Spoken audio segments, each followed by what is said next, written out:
pessoal, então vamos continuar aqui e hoje eu gostaria de falar com vocês sobre a passagem de João capítulo 3, versículos de 1 a 21 e ver um pouquinho sobre o que se trata aqui. Mas antes disso, antes de falar nessa passagem, eu gostaria de lembrar das partes finais do capítulo 2, né, ali, versículos do capítulo 2, se você observar na sua palavra, na sua Bíblia, enquanto estava em Jerusalém na festa da Páscoa, muitos viram os sinais miraculosos por ele estava realizando e creram em seu nome. Mas Jesus não confiava a eles, pois conhecia a todos. Não precisava que ninguém lhe dissesse testemunha a respeito do homem, pois ele bem sabia o que havia no homem. Antes de nós entrarmos no capítulo 3 e falar um pouco sobre Nicodemos e o diálogo de Jesus com Nicodemos, no capítulo 2, depois de Jesus ter purificado o templo, ter expulsado os comerciantes do templo, Jesus fez muitos sinais, como o texto diz. E os fariseus, e Nicodemos era um fariseu, observaram os sinais de Jesus, viram os sinais de Jesus, estiveram ali testemunhando tudo. E o texto no versículo 23 diz que mostra que realmente muitos creram no nome de Jesus. Mas o que eu acho interessante é que no próximo versículo, Jesus não confia neles, como diz. E Jesus conhece os corações. Diz o texto que Jesus conhece os corações, ou seja, isso indica que as pessoas estavam ali seguindo a Jesus, estavam ali com Jesus, estavam de alguma forma com algum entusiasmo ali ao lado de Jesus, mas eles não estavam ali por causa de uma fé no Senhor Jesus, eles não estavam ali por causa de uma fé genuína, mas eles estavam ali talvez querendo alguma coisa, buscando alguma coisa. Eu não consigo determinar para você o motivo, mas o próprio Senhor Jesus diz que eles estavam ali por algum outro motivo que não o motivo correto. Por quê? Porque o texto diz um pouquinho mais abaixo, no versículo 24, que o Senhor não confiava neles. O Senhor não confiava neles, ou seja, o Senhor sabia por que eles estavam ali, o Senhor entendia o motivo, a razão deles estarem ali, e aí então nos leva ao texto que mostra que Jesus conhece o coração dos homens. Jesus conhece perfeitamente o coração e as intenções de cada um. E é justamente nesse contexto, então, que nós encontramos e entramos para falar um pouquinho sobre Nicodemos. Nicodemos, este homem que é um fariseu, um dos principais do farisaísmo, né, um mestre na lei, um mestre no farisaísmo, membro do Sinédrio, como nós podemos ver. Nicodemos, ele era um dos mestres em Israel, membro do Sinédrio, como eu disse, um estudante árduo da lei. Ele conhecia a lei porque ele era proeminente entre os judeus. Ele era um doutor, um intérprete da lei. Ele ocupava uma posição de destaque. Me lembra um pouco de Paulo falando, né? Paulo ele se apresenta desta forma também, como um fariseu dos fariseus, um doutor da lei, né? Um mestre, enfim, que ele conhecia muito. Então, nós encontramos Nicodemos neste contexto, né? Ele vendo o que Jesus fez, os milagres que Jesus fez e tal, então nós encontramos Nicodemos vindo falar com Jesus no capítulo 3. Havia um fariseu chamado Nicodemos, uma autoridade entre os judeus. Ele veio a Jesus à noite e disse: Mestre, sabemos que ensinas da parte de Deus, pois ninguém pode realizar os sinais miraculosos que está fazendo se não estiver com ele. É muito interessante esse anúncio da parte de Nicodemos. Agora, o que é interessante também é que ele veio à noite. Por que ele veio à noite? Tudo indica que ele veio à noite com medo dos colegas do Sinédrio ou com medo de outros judeus testemunharem que ele estava conversando com Jesus ali. Que Jesus, ele acabou de fazer aquela limpeza no templo e ali deixou muita gente do Sinédrio preocupada, porque o Sinédrio ganhava dinheiro com aquele comércio todo que havia ali no pátio do templo. Depois ele realizou os sinais, os milagres, as maravilhas, né? Então, irmãos, ele estava com medo. E também, acompanha comigo esse texto que diz lá em João 19. Depois disso, José de Arimateia pediu a Pilatos o corpo de Jesus. José era discípulo de Jesus, mas o era secretamente, porque tinha medo dos judeus, perceberam? Ele tinha medo dos judeus e, com a permissão de Pilatos, levou o corpo embora. Estava com ele, acompanhado Nicodemos, aquele que foi procurar Jesus à noite. Então, isso mostra que estes judeus proeminentes, principalmente esses fariseus, tinham medo de que pessoas pudessem vê-los com Jesus. Mas logo de início, Nicodemos ele se apresentou a Jesus e falou: Mestre. Isso aqui indica um respeito muito grande com Jesus. Isso aqui indica que ele reconheceu uma autoridade profética em Jesus. Ele reconheceu que Jesus não estava ali realizando sinais e maravilhas, ou não estava ali como vários outros que passaram na história falando que era o Messias e não era Messias coisa nenhuma. Jesus estava ali de uma forma diferenciada. Jesus estava ali e realizou sinais e maravilhas e já vem desde adolescente impressionando com relação a como conhecia a lei, inclusive. Então, Jesus, desculpe, Nicodemos, ele fala com Jesus já se colocando numa posição de que, Jesus, eu sei que o Senhor vem da parte de Deus. Ninguém faria uma coisa dessa se não vier da parte de Deus, porque aqueles outros que vieram antes não fizeram. Mas Jesus está fazendo. Jesus está fazendo. Então nós entramos no versículo 3 do capítulo. Versículo 3, que mostra Jesus indo direto ao ponto. Em resposta, Jesus declarou: digo-lhe a verdade, ninguém pode ver o reino de Deus se não nascer de novo. Jesus aqui, ele não se importa com a posição de Nicodemos. E parece que Nicodemos, não sei se ele ficou surpreso ou não, porque era natural que as pessoas, quando chegavam até Nicodemos, o tratavam de uma forma diferenciada devido à sua posição. Era comum Nicodemos esperar que as pessoas o tratassem de forma diferenciada por causa da sua posição. Mas ali Jesus não tratou Nicodemos de forma diferenciada, não. Jesus não chegou ali e falou: ó, Senhor Nicodemos, muito prazer em conhecê-lo, por favor, sente aqui num banquinho que nós temos aqui preparados para aquelas pessoas que são importantes. Jesus não disse isso, não. Jesus, ele simplesmente já chamou a atenção e falou assim: olha, ninguém vai ao reino de Deus, ninguém pode ir ao reino de Deus se não nascer de novo. É isso mesmo. Então nós vamos falar sobre aqui o que você sabe sobre ir ao reino de Deus. Talvez você esteja falando aí: não, eu vou ao reino de Deus porque eu sou um religioso, eu sou um fiel, eu acredito, eu faço isso. Olha, Nicodemos, ele era um homem muito religioso também. Ele acreditava piamente que ia para o reino de Deus, que estava pronto para se encontrar com Deus. Nicodemos estava ali pronto para ouvir sobre que negócio é esse que Jesus está colocando, falando ali. Ele queria saber o que Jesus tinha a dizer. Então eu convido você também a ficar aí interessado em saber o que Jesus diz a esse homem, a Nicodemos. O que Jesus ensina a Nicodemos. Logo, ele falou: olha, é necessário, ninguém pode ver o reino de Deus se não nascer de novo. Nascer de novo é simplesmente, lógico, nascer de novo significa regeneração. Regeneração está relacionado a reboot mesmo, é começar do zero, é começar de novo. Isso que é regeneração, é começar de novo, é você dar um novo início a tudo que você pensa, a tudo que você sabe, a tudo que você entende, a tudo, enfim, isso é regeneração.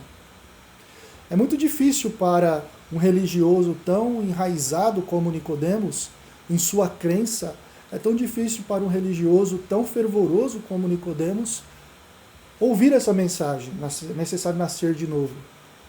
Ele achava que já tinha lugar garantido no céu e que não precisava de mais nada. Mas sabe, eu me lembro das palavras de Paulo quando ele disse que o que ele achava que era lucro, falando da sua vida no farisaísmo, na sua religiosidade, naquilo que ele achava que era certo e correto na sua religião. Então, Paulo diz, mas o que para mim era lucro passei a considerar perda por causa de Cristo. Né? Ou seja, e ele diz, mais do que isso, considero tudo como perda comparado com a suprema grandeza do conhecimento de Cristo, meu Senhor, por cuja causa perdi todas as coisas. Eu as considero como esterco para ganhar a Cristo. O que Paulo diz aqui é, olha, tudo aquilo lá que eu vivia, que eu achava que era certo, não era nada. E se eu fosse falar um português claro aqui, como Paulo falou aqui, eu ia ser um pouco desagradável. Né?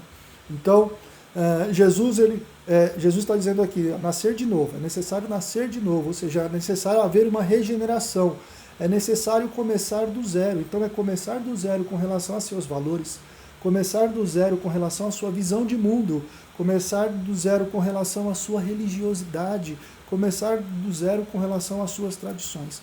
Quantas e quantas pessoas hoje pensam que estão indo se encontrar com Deus por causa de suas tradições principalmente religiosas.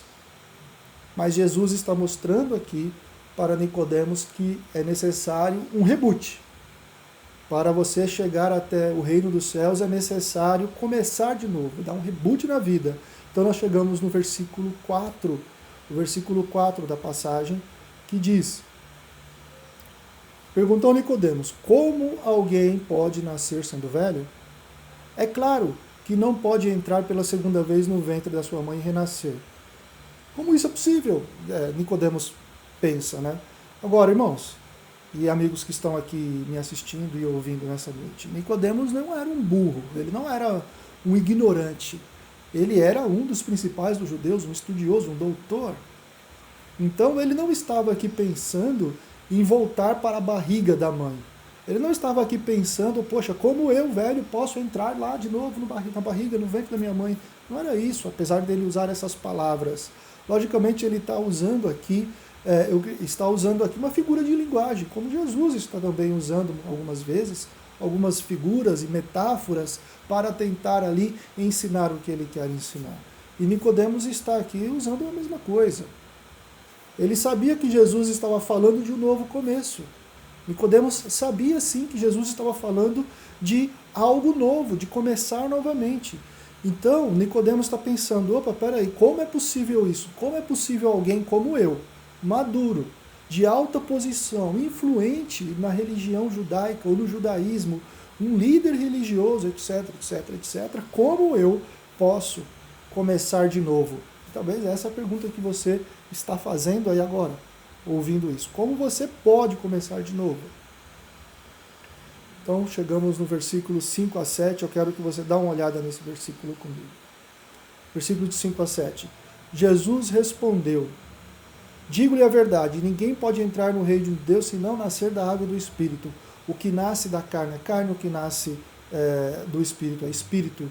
Não se surpreenda pelo fato de eu ter dito, é necessário nascer de novo. E aqui Jesus faz uma reafirmação. É necessário nascer de novo. E ponto. Não tem como chegar no reino dos céus. Agora, algumas pessoas confundem esse texto. E alguns chegam até a dizer que quando ele fala nascer da água do Espírito, está falando do batismo, atribuindo ali algo salvífico ao batismo. Mas batismo é ordenança, assim como ceia do Senhor. Não existe salvação em tomar ceia, e muito menos salvação em ser batizado. Não existe isso, né? Nós sabemos disso, que as ordenanças, elas não atribuem graça, não atribuem salvação. Então nós devemos entender um pouco o que quer dizer esse nascer da água e do Espírito. Nascer da água e do Espírito é literalmente nascer de novo. É isso que Jesus está dizendo aqui. Por isso que ele reafirma isso. E podemos ver isso olhando para o Antigo Testamento. Quando nós olhamos para o Antigo Testamento, existem várias referências sobre o derramamento do Espírito com água. E fazendo essa comparação ali, derramando com água. Eu quero usar somente um texto, inicialmente, esse de Isaías 44, que diz: pois derramarei água na terra sedenta, e torrentes na terra seca, derramarei o meu espírito sobre a prole, e a minha bênção sobre os meus descendentes. Percebeu? Derramarei água, derramarei o Espírito. Ele está fazendo ali uma correlação nesse texto. Existem vários outros textos no Antigo Testamento, por exemplo, Provérbios 1:23, existem textos em Joel capítulo 2, existem alguns outros, mas, sabe, possivelmente Jesus, ele estava usando aqui a referência de Ezequiel, desculpe, Ezequiel capítulo 36, olha o que diz Ezequiel: apaciguarei, aspergirei água pura sobre vocês, e vocês ficarão puros, e os purificarei de todas as suas impurezas, de todos os seus ídolos. E continua o texto: darei a vocês um coração novo, e porei um espírito novo em vocês. Tirarei de vocês o coração de pedra, e lhe darei um coração de carne. Porei o meu espírito em vocês, e o levarei a agirem segundo os meus decretos e a obedecerem fielmente a minha lei. Veja, aspergirei água pura sobre vocês, não é? Porei o meu espírito novo em vocês. Então, esse texto de Ezequiel está falando de regeneração, de nascer de novo, de começar de novo. É o que o texto de Ezequiel está ensinando aqui.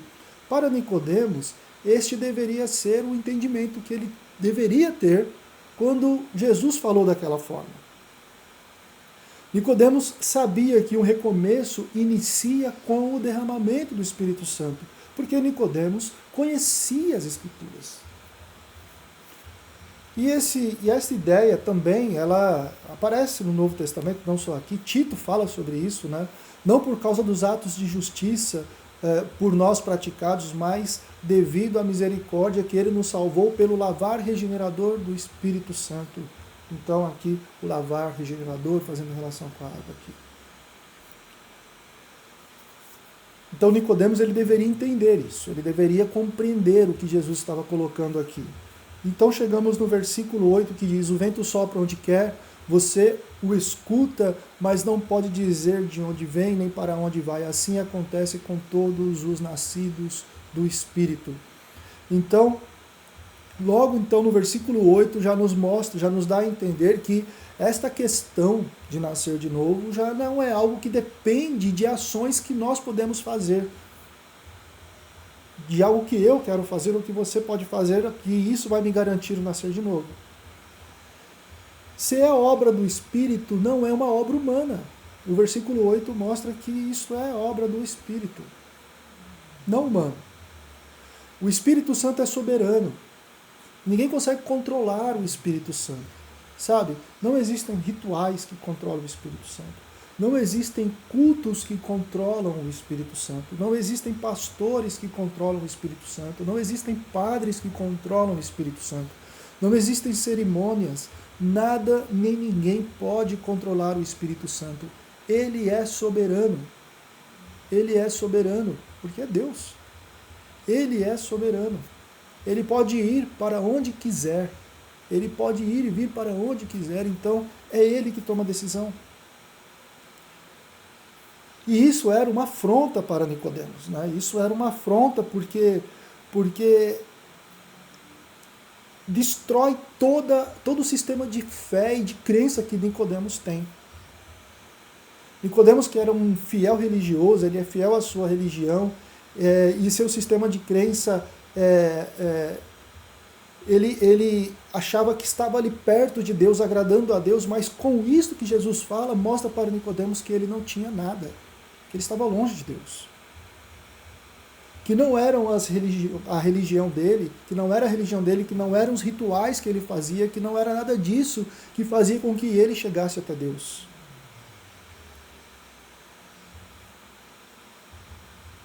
Nada disso.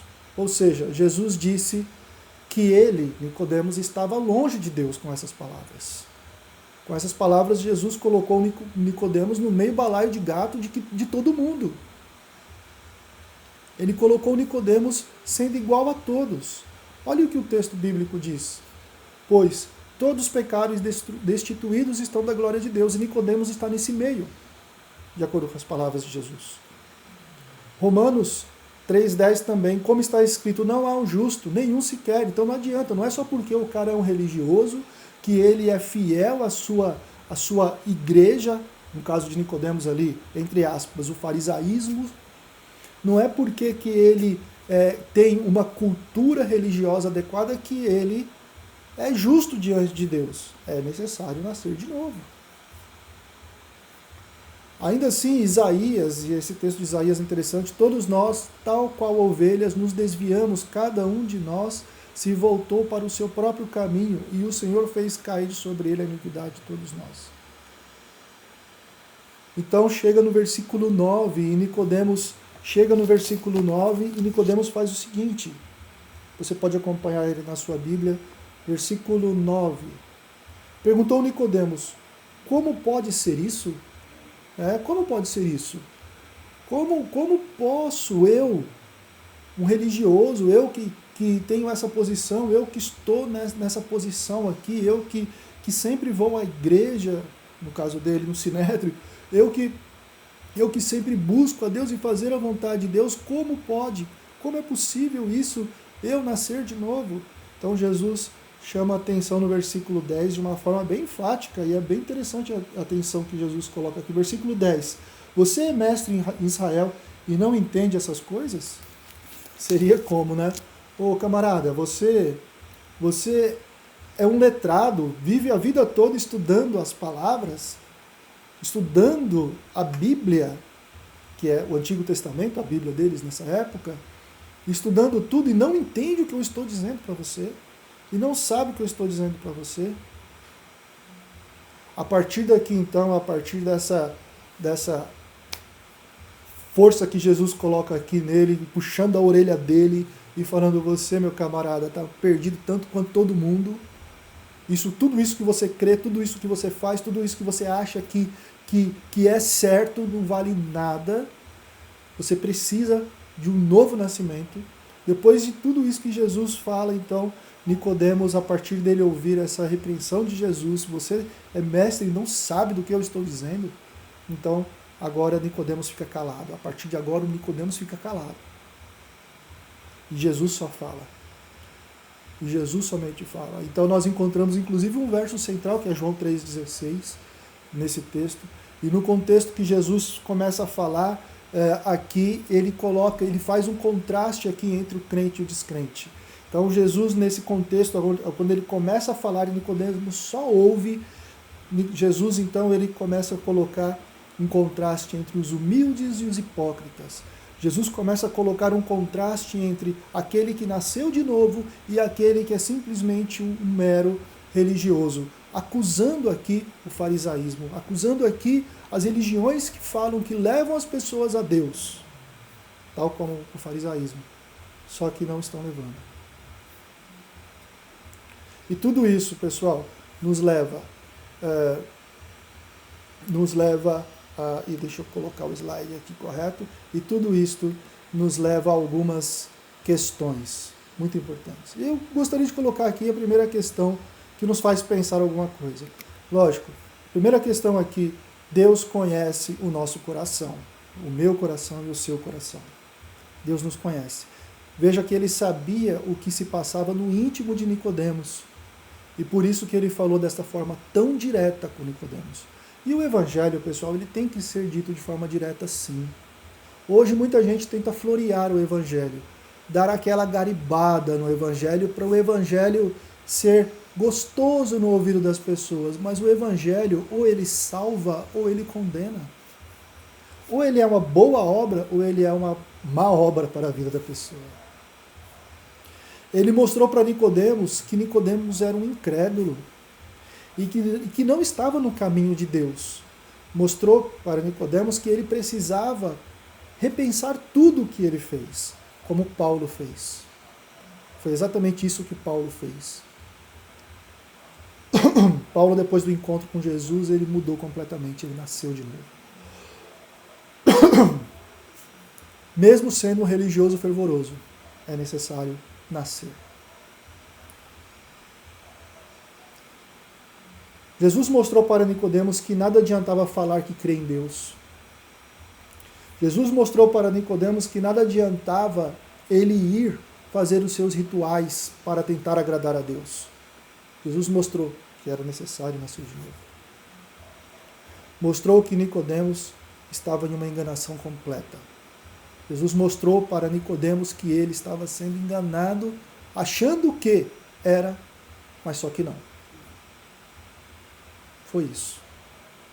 Jesus mostrou para Nicodemos que Nicodemos estava indo para o lugar errado. Outra coisa que é muito importante pensarmos aqui também é que para ir a Deus é necessário crer em Jesus. Versículos 14 a 15 nos mostram: da mesma forma como Moisés levantou a serpente no deserto, assim também é necessário que o Filho do Homem seja levantado para que todo aquele que nele crer tenha vida eterna. Jesus aqui ele está usando, para falar com Nicodemos, o conhecimento que Nicodemos tem do Antigo Testamento. E Jesus está aqui fazendo referência a Números, capítulo 21. Versículo 5 diz: e falou contra Deus e contra Moisés, o povo, tá? O povo que saiu do Egito, que estava no caminho, no deserto e tal. Então eles levantaram contra Deus e contra Moisés, dizendo: por que vocês nos tiraram do Egito para morrermos no deserto? Não há pão, não há água, e nós detestamos esta comida miserável. Olha só, pessoal, que coisa horrível isso, Jesus. Eles detestaram a comida miserável que Deus estava dando. Eles detestaram a comida miserável que Deus estava dando. Isto é muita murmuração, é o retrato da sociedade contemporânea, esse tipo de coisa. Deus enviou uma praga para o povo, então, no versículo 6 lá do capítulo 21 de Números. Deus enviou uma praga e o povo então começou a morrer, praga de cobras, né? Começou a morrer com as picadas e começou a morrer com tudo aquilo. Então chamou Moisés e falou: Moisés, por favor, rogue por nós para que Deus nos abençoe, para que Deus nos salve. Então Moisés falou com Deus e Deus falou para que Moisés construísse uma serpente de bronze e colocasse um estandarte, colocasse um poste bem no centro do acampamento e que ali então eles pudessem ver aquela serpente, e ao ver aquela serpente eles seriam curados. Versículo 8 diz isso, lá do capítulo 21. Todo mundo que olhar para a serpente que está lá no alto vai viver. Essa era a promessa. E tudo isso aconteceu mesmo, né? Então, tudo isso aconteceu e todos aqueles que olharam para a serpente viveram. Mas Jesus estava usando esta passagem para mostrar que aqueles que viveram e que só há vida para aquele que for justificado pela fé. Então ele tem que olhar e crer. Porque Moisés chegou para aquelas pessoas e falou: olha, todo mundo que olhar para aquela serpente que eu coloquei ali, ó, naquele poste, todo mundo que olhar vai viver. Mas quem não olhar não vai viver. Ou seja, a pessoa tinha que crer ou não crer na palavra que Moisés trouxe e que Deus mandou Moisés levar. Jesus estava mostrando isso. Olha, essa justificação, essa vida que você vai ter, você só terá se você crer. Então a justificação em toda a história de Deus na humanidade sempre foi pela fé. A justificação é pela fé. Isso é o que Jesus está mostrando aqui. E para ser de Deus, de verdade, é necessário olhar para Jesus e nele crer, porque ele sim foi pendurado numa cruz e morreu e ressuscitou ao terceiro dia, para que pudéssemos ter vida e vida em abundância. Então tem que olhar e crer. Então, nós encontramos aqui uma outra questão muito importante, uma outra lição ou questão muito importante de tudo isto. É que a humanidade, a realidade da humanidade hoje. Versículos 18 a 21. Eu quero ler com vocês os versículos 18 a 21, nós já estamos quase terminando isso daqui. Quem nele crê é condenado, mas quem não crê já está condenado. por não crer no nome do Filho unigênito de Deus. Este é o julgamento. A luz veio ao mundo, mas os homens amaram as trevas, e não a luz, porque as suas obras eram más. Quem pratica o mal odeia a luz, e não se aproxima da luz, temendo que as suas obras sejam manifestas. Mas quem pratica a verdade vem para a luz, para que se veja claramente que as suas obras são realizadas por intermédio de Deus. Essa verdade é dura, mas é real. Quem crê, quem olhar e crer, não é condenado. Mas quem não crer já está condenado. E isso é duro. Eu confesso para vocês que isso é duro, pessoal, porque eu conheço muita gente que não crê no Senhor Jesus. E muitos que até acham que creem, como Nicodemos, acham que estão no caminho certo, mas não estão. Eu conheço muita gente que até fala que acredita em Jesus, que crê em Jesus, mas nunca olhou para a cruz e viu Jesus como realmente é. Viu Jesus como aqueles que estavam acompanhando Jesus por causa dos sinais e maravilhas que nós vimos no capítulo 2, no final do capítulo 2. O texto indica que a luz, a salvação veio ao mundo, e essa luz, essa salvação que veio ao mundo é Jesus. Mas, o que acontece? Os homens não aceitaram essa luz, não aceitaram. Assim como hoje muitos não aceitam Jesus. Muitos não aceitam essa luz. Então vem a verdade expressa na esperança do versículo 16 desse capítulo. Porque Deus amou o mundo de tal maneira que deu seu único Filho para todo aquele que nele crê não pereça ou morra, mas tenha a vida eterna. O amor dele é imenso por nós, e por mim e por você. E foi dado para que nós pudéssemos crer. E isso é uma boa notícia. Isso é uma boa notícia. Para todo aquele que nele crê, eu espero que todo aquele esteja, eu e você também, no mundo do todo aquele que nele crê. Porque existirão aqueles que não crerão. E esses que não crerão já está condenado. E aqueles que creem têm a vida eterna. Esta é a esperança. Olhar para a cruz e ver que ele veio para nos salvar. E era isso que Jesus estava falando para Nicodemos. Nicodemos, não é o que você acha, não é esse caminho que você está indo, achando que vai chegar até Deus. Tem que passar pelo Filho, passar por mim. Só há vida em Jesus e em mais ninguém. A humanidade que não crê já está condenada. Creia em Jesus você também. Creia em Jesus e tenha a vida eterna. Esta é uma realidade dura que Jesus colocou aqui, dos versículos 18 a 21. Esta realidade é cruel, mas é uma realidade verdadeira. Quem pratica a verdade vem para a luz, para que seja claramente que as suas obras são realizadas por intermédio de Deus. Vem então para Jesus você. Não seja como Nicodemos, achando que o seu sistema de crença, achando que o seu sistema de fé, achando que sua tradição, achando que a sua igreja está conduzindo você para Jesus, para Deus. Saiba que para você ir até Deus, você tem que nascer de novo. Tem que começar do zero. Ter uma nova vida, uma nova perspectiva de vida. E essa mudança vem de dentro para fora. E vem do alto, vem do Espírito. Se você talvez tenha dúvida disso, se você talvez tenha dúvida do que pode ser, se você realmente está indo para Deus ou não, se você realmente tem Jesus no seu coração ou não, ore a Deus. E fale, Deus, revele a mim se eu tenho o Espírito Santo na minha vida ou não. Ore a Deus e converse com Ele, abra seu coração para Deus e converse com Ele. Não seja como Nicodemos, achando que é, mas só que não. Não seja como Nicodemos. Converse com Deus. E se você tem dúvida, converse com Ele, abra seu coração para Ele e fale conosco através dos nossos canais.